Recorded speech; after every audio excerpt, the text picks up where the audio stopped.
দীর্ঘ ৯ মাসের লড়াই সংগ্রামের মাধ্যমে পাকিস্তান থেকে স্বাধীনতা লাভের পর হাঁটি হাঁটি পা করে ৫৫ বছরে পা রাখল স্বাধীন বাংলাদেশ।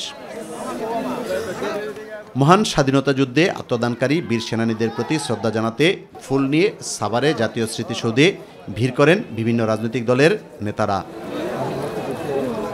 এ সময় তারা বলেন, দেশ স্বাধীন হলেও নানা কারণে স্বাধীনতার পূর্ণ স্বাদ গ্রহণ করতে পারেনি বাংলাদেশের মানুষ। বাংলাদেশ সাম্যর পথে চলবে, মানবিক মর্যাদা নিশ্চিত হবে, সামাজিক সুবিচার এখানে প্রতিষ্ঠা হবে। বাস্তবে আমরা দেখছি গত ৫৩-৫৪ বছরে বাংলাদেশ যেন ভূতের মতন যেন পেছনে হাঁটছে। সংস্কারকে নির্বাচনের বিপরীতে দাঁড় করানো হচ্ছে, নির্বাচনকে সংস্কারের বিপরীতে দাঁড় করানো হচ্ছে, ৭১কে ২৪-এর বিপরীতে দাঁড় করানো হচ্ছে, ২৪কে ৭১-এর বিপরীতে দাঁড় করানো হচ্ছে। এইগুলি ৭১ থেকে এই ধরনের বিভাজনের রাজনীতি আমরা দেখে আসছি।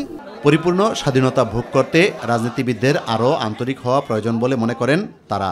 আলাদা কিছু নয়, বরং ২৪-এর গণ অভ্যুত্থানের মধ্য দিয়ে ৭১-এর যে স্পিরিট সেটি পুনর্জীবিত হয়েছে।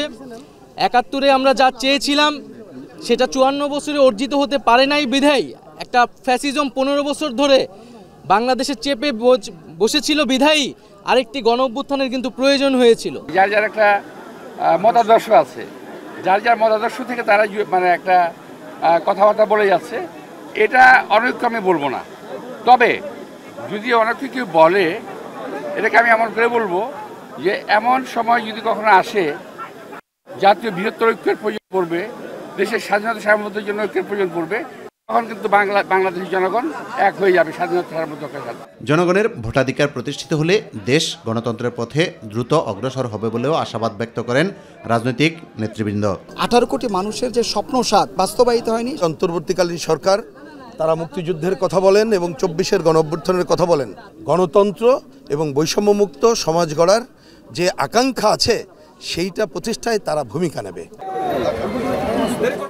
১৯৭১-এ স্বাধীনতা অর্জন হলেও মানুষের অধিকার আদায়ের লক্ষ্যে ২০২৪-এ এসে আরও একটি বিপ্লব ঘটাতে হয়েছে। তারপরও গণতন্ত্রের পথে উত্তরণ হয়নি স্বাধীন বাংলাদেশ।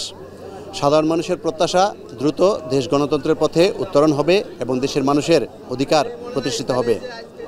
সাভার জাতীয় স্মৃতিসৌধ থেকে ইউসুফ আলী, মাই টিভি।